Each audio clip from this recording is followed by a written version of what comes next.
Shalom and welcome to another edition of the Waypoint Podcast, where we give you Torah insights from the weekly Parsha. This week's Parsha, Vayikra. We are now in a new book. We're in Leviticus. Fascinating book. For some of you, it may seem, again, more monotonous stuff. We're going to go much deeper into temple process and temple practice in this book. Because, well, this is Leviticus. It's that which pertains to the Levites and that which pertains to temple practice. The first Torah portion that we read here predominantly is going to go over voluntary sacrifices. That's going to be a very important detail, is that most of what we're going to read are those which are brought voluntarily. They're not exactly required.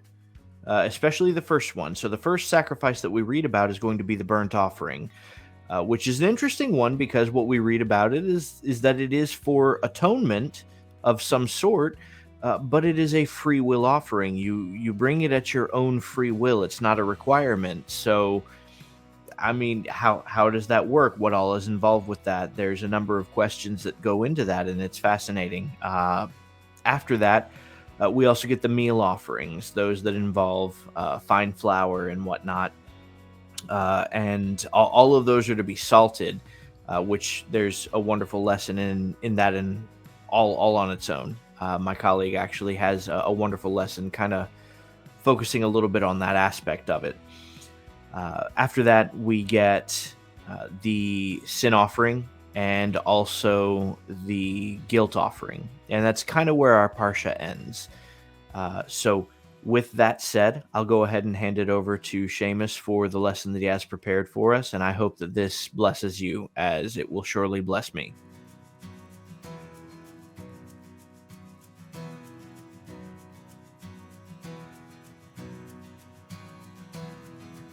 Hello, everybody, and welcome to Parashat Vayikra on this week's Waypoint podcast. Now, as Bradley has already gone over with you, sort of the wave tops and summary of what's going on in this this Torah portion, rest assured, this portion is incredibly exciting, at least to me. This happens to be one of my favorite portions in all of the portion cycles. And there's many reasons for that. And we're going to go over one quick one today. One that I've always loved this particular detail. But a couple of notes just before we get started, I guess. Some fun facts about this particular Torah portion. Parashat Vayikra is actually where the Torah student, for the first time, a 5-year-old Torah student, will learn Torah starting here at this book, right here in Parashat Vayikra. They will learn starting in the book of Leviticus first. Now, I'm sure you're thinking what everyone else thinks when they first hear that.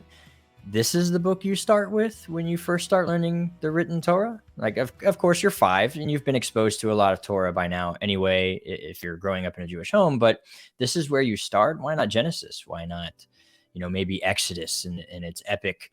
Why Leviticus?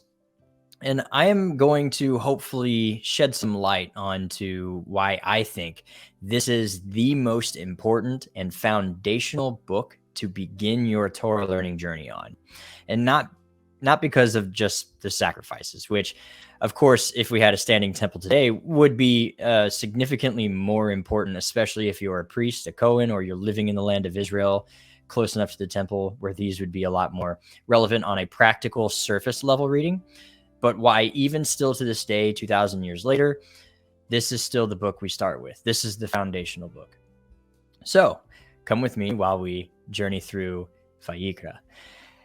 The first thing I want to point out is actually something that my colleague Brad has already pointed out, that the first 3 chapters of Leviticus are dedicated to 3 different types of offerings, and all of them are voluntary. It's actually not until chapter 4 where we finally get our first not so voluntary offering. And I think that is not inconsequential. right? So if you were to take sort of this approach, like if you were Hashem, right? And I'm just asking you to think allegorically here, and you were writing the book of Leviticus. And this is all to do with the temple and the offering system and how this is going to work. If you were to write this book, how would you start off? Maybe you would think, well, everyone is a sinner, right? Okay, so maybe the first thing we need to focus on is how to get that out of the way first. And in fact, that's not the way God does it. So it's a good thing you and I are not God. God did it a completely different way. And he started out with completely voluntary offering. And again, I think this really sets the foundation for the Torah lifestyle, that this has to be voluntary for one. Yeah, there's a lot of things here that are kind of implied that can't be really voluntary, but when it comes to these first three offerings, they basically are strictly voluntary. These are things that you bring because you want to bring. And so that sort of brings me to, I guess, my first key point is that you'll notice I'm avoiding the word sacrifices, and that's on purpose because these aren't sacrifices. I don't really like that word because that's not the word that really conveys what's going on here in the text. So first of all, the word in Hebrew is karban, and it comes from the root karav, and it means to draw close or to draw near, to sort of try and get closer. Sacrifice sort of has this, well, first of all, it's from a Greek word, and it has this kind of altruistic meaning where you kind of give in a way that hurts you, and that's not what a karban is. A karban is a gift. It is a way to draw close to God. It's not a sacrifice. We think a sacrifice is something like having to do something that hurts you in some way or at your expense for somebody else, like sacrificing for your kids. Now, these are incredibly noble things to do, of course. Sacrifices aren't bad. I just don't think that sacrifice is the word that would really portray karban, to draw near. And that's important because when we had last week's Torah portion, as soon as Moshe drove the final hammer blow and completed the tabernacle, immediately the presence of God filled it, and now he couldn't go anywhere near it. And that's a problem. So we left the book of Exodus with God dwelling in the tabernacle. Now we can't go anywhere near it. So how do we get near it? That's when we cue the very next book. Okay, here's the temple, the tabernacle. Now here's how you get inside. Here's how you get close to this really holy experience. And the first three things that we see are all voluntary. And that's very characteristic. The tabernacle itself was made entirely of voluntarily given gifts and craftsmanship. It's actually incredibly important that everything be done in a voluntary way and not in any sort of coerced or forced way, or even a sort of duty, a sense of duty, like I'm doing this because I kind of have to. It's more, it should be voluntary. It should be freely given. It should be of your own free volition and free will. And so that's the primary focus. And that's why karban is good, because that's what everyone wants to draw near to God, right? That's what we all want. We're all spiritual beings. We want to draw close to something. We all really crave closeness and community and relationship. It was not good that man should be alone. And so God made a companion for man. This idea of wanting to draw close and to draw near something is built into the human nature. So I want to ask you a quick question before we move on. Where does that come from? And I'm going to point us now to our first verse that I really want to focus in on. It's Vayikra chapter 2, and it's starting at verse 13. In fact, it's solely verse 13. And so this is every one of your meal offerings. With salt you shall salt. You may not withhold the salt of the covenant of your God from upon your meal offerings. Upon every one of your offerings you shall offer salt. Now, from this, actually, we get basically two commandments. We get a positive commandment to salt all of the offerings, and we get the negative commandment, do not withhold the salt from any of the offerings. So it's actually a positive and negative. So it's very imperative. And anytime you see a commandment being repeated in a positive and in a negative light, it's imperative. The Shabbat is the same way. Remember the Sabbath, keep it holy. These are positive. Do not violate the Sabbath. These are negative. So we see this sort of same setup with like really important commandments like the Sabbath. So the salt, but this is very interesting. So it's sort of, we're talking about all these offerings, and you'll notice now every one of your meal offerings. So we're actually in the middle of talking about meal offerings, which makes sense. And that word, by the way, is mincha, which for those of you who are a little bit familiar with Jewish lifestyle, that is the afternoon prayer is called mincha, and that means meal offering. And it's called that because that's usually when you would pray that prayer, was during the time of the meal offering, of the mincha offering, of the karban minchatecha. And so it starts off, we're talking about the meal offering, so everything makes sense, and then it kind of stops and says, v'chol karban minchatecha, all of your meal offerings, you shall salt them. Okay, so that makes sense. So we're kind of wrapping it up. Salt all your meal offerings. You may not withhold the salt of the covenant of your God from upon your meal offerings. Great. And then we get this change. Every one of your offerings you shall offer salt. All of them. That's not a repetition of the beginning of the sentence. It's now we're not, the word mincha is no longer here. Now it's just al kol karbanecha, all of your meal offerings. Upon all of your meal offerings, you shall offer salt. So this is true for every single offering. Not a single offering can be offered without salt. And it's kind of this digression, right? It sort of just is right there like, oh yeah, by the way, all of the offerings will have to have salt in them. Don't forsake the covenant of salt, and make sure you include it in all your meal offerings. Very interesting, right? And it is called the covenant of salt. It's God's covenant of salt. So this not only bothered us like it is now, but it bothered the sages. And there's a midrash I want to read to you. And this is one of my favorite midrash sections. So I'm currently reading it from the Schottenstein edition Chumash on chapter 2, verse 13 in Vayikra. During the second day of creation, God created a division between the heavenly waters above the firmament and the earthly waters below. That's Genesis 1:7. The Midrash records that the earthly waters protested that they too wished to be close to God, to comfort them. To comfort them, God made a covenant promising the water would have a share in the temple service. For salt, which comes from the sea, would be placed on the sacrificial parts that go on the altar, and fresh water would be poured on the altar after every Sukkot.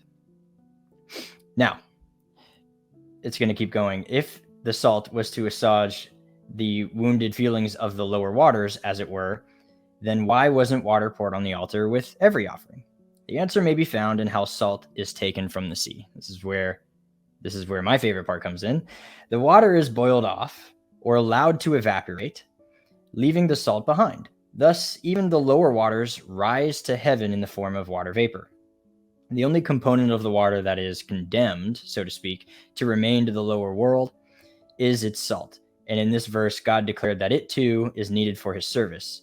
This is a lesson to all people in their everyday lives. A Jew can and should find spirituality not only in obviously holy and heavenly pursuits, but even in seemingly mundane activities. Now, so basically the water cries out to God, hey, why do I have to be down here so far apart from you? It's not fair. And so God basically gives water a promise saying, it's okay.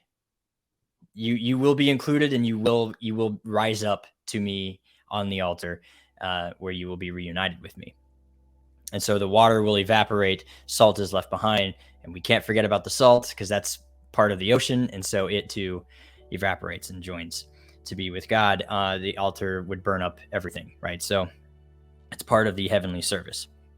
And that's important too when we talk about even the word elevate. You see burnt offering, which we're going to talk, the parasha talks about a little bit more later, but the word isn't burnt offering, it's olah. Olah means to elevate, to go up. Some of you may understand that if you ever get called up to do a Torah reading, it's called an aliyah. It comes from the same word, olah, which means to go up, but you're going up to the bima to read from the Torah. You are making aliyah. You are going up. Or if you go to the land of Israel, Israel is always up. No matter where you are in the world, Israel is always up. So anytime you go to Israel, you're making aliyah to Israel. You're going up to Israel. And so there's a few things I want to make a connection here with. One is that if you remember, we have this innate desire to always want to connect, to be part of community, and to draw close, not only with each other, but especially with God. And I asked you, where does that come from? It comes from right here. It comes from the water. Before there was humanity, water was crying out, and we're 75% water. And so this idea is actually built into our very nature. And it's kind of, from a very spiritual, metaphorical sense, from a very esoteric sense, this is a watery trait to want to draw close to God. And the covenant of salt guarantees that there is always a way to draw close to God. And for us, on a much more practical level, this is prayer. Your prayers, there's the reason why the 3 daily prayers are done at the times in which the daily offerings were offered. Because the service of the heart, the offering of the heart, is prayer. And that's why we still name them after, like mincha here. We're talking about mincha techa, your mincha prayer. Is part of your offering. You are elevating, you are olah, your soul is elevating, your service, your body, everything is being elevated, and you're turning your space around you into a kind of small temple, so to speak. We've talked about this a little bit in the past. So the covenant of salt is a daily reminder, and not just for everything on the altar. We can actually bring this back even to our own homes. In Jewish tradition, the house is a small temple as well. And the table, if done correctly, the table is essentially the altar, the shochan. Just like you have the showbread, the table for the showbread. The altar of your house is its table. And that makes a lot of sense. So you have your Sabbath day meal at that table. You are in that position. You have frozen everything in time. You are in your temple in time. You are in your fourth dimensional temple, so to speak. And you are acting as high priest for you and your family. You are blessing the wine. You are blessing the bread. You are doing, sort of these high priestly style rituals at your table, at your meal. This is your home altar, so to speak. And salt has to be present. Those of you who are much more familiar with Jewish tradition, who may be Jewish, if you're not, you're about to learn something. But anytime you bless the bread, there has to be salt on the table, and you dip the bread in the salt before you eat it, and you pass it out once it's been blessed.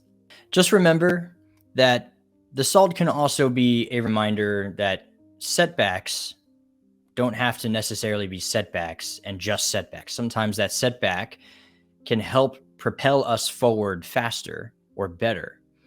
As it says in the midrash that we were reading, you boil the water off, the water rises to heaven in the form of vapor, and the salt is condemned to remain.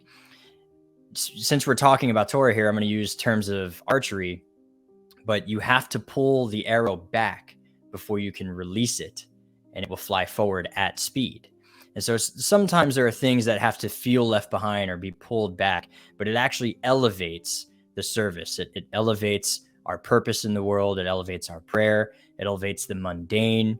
It elevates us. And it's everywhere in our lives. We can see these things. They are elevating.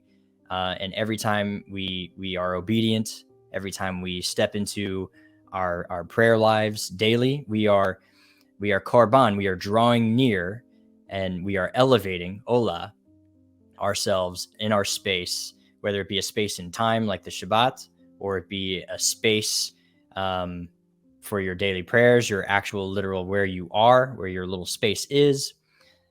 This is a daily thing. And that's why this book is so foundational to the Jewish child, the 5-year-old who's first learning Torah.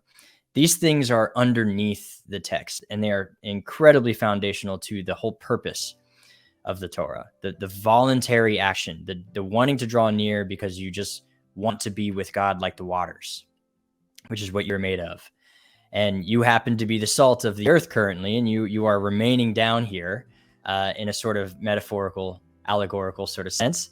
But when you put yourself into a space of prayer, when you are obedient at the Shabbos table, what have you, you are karban, you are offering your body, and you are elevating yourself, and you are drawing near to God. And that's the lesson that we're to take away from Parashas Vayikra. That's why it's the foundation. Upon this, then you can talk about everything else in the Torah, because it has to be voluntary, and you have to understand exactly what's going on when you participate in the commandments. With that, I'll leave it to my compatriot Brad to give his closing thoughts. But I hope you enjoyed the lesson. So I'll see you next week. Shalom. Hello and welcome back. Thank you, Seamus, for that wonderful lesson.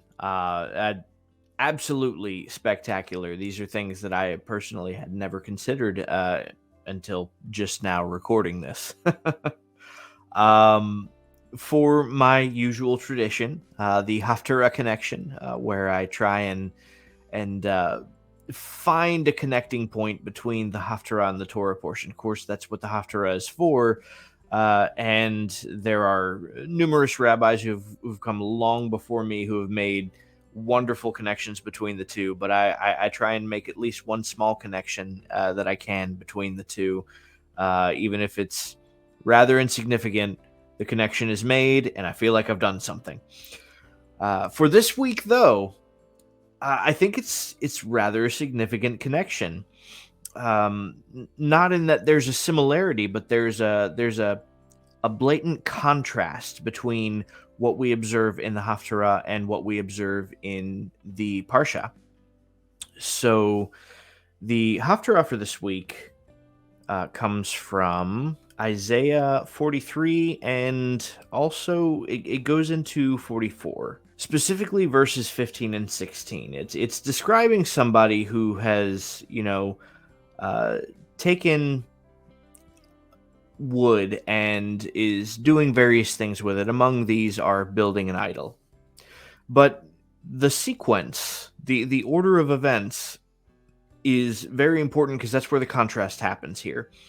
So starting in verse 15, it says, "And it was for man to ignite, and he took from them and warmed himself.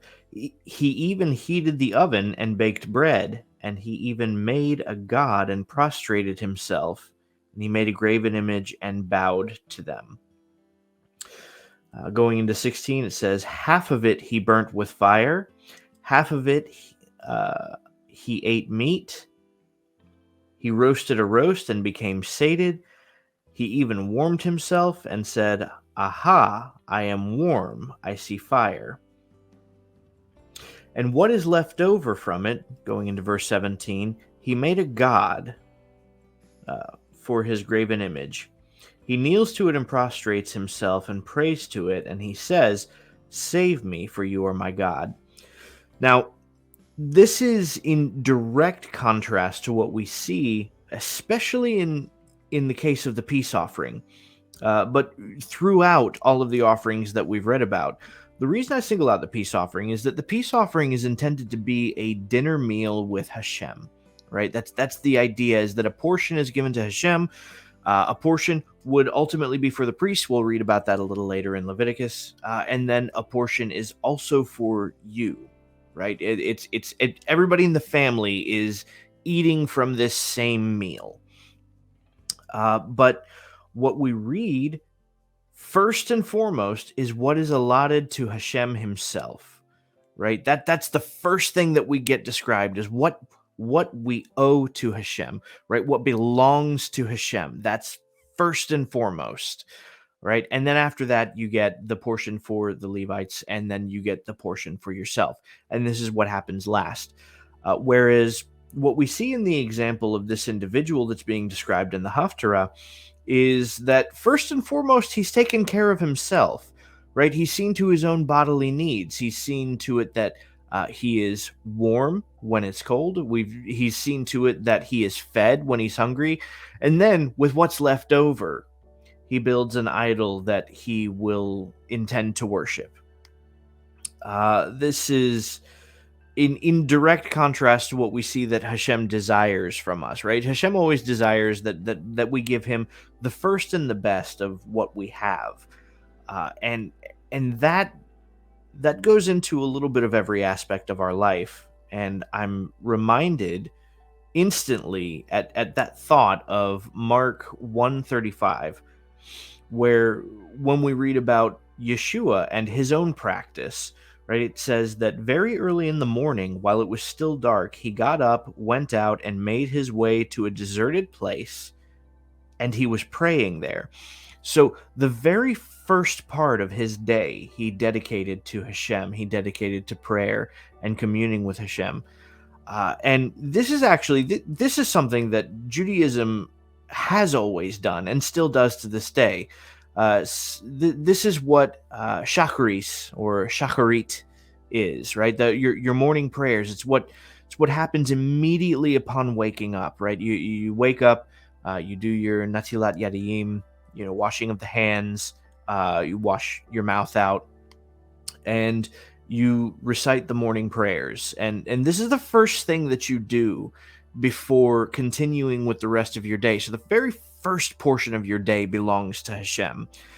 And this is a lesson that I think we could really all stand to learn from, not just in the portion of our day, but in the portion of anything that we receive in our lives. Really, the first part of it and best of it should belong to Hashem, and we should figure out a way, in any way possible, that it can be dedicated to Hashem. And in fact, this goes into even Sabbath observance.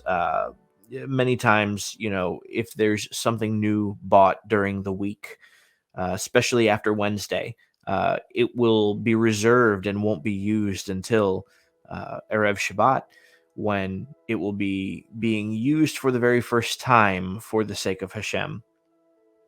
So just, little bits here and there, little things that we can ponder, consider, and figure out how we can dedicate to Hashem, so that the first of what we get goes to him effectively.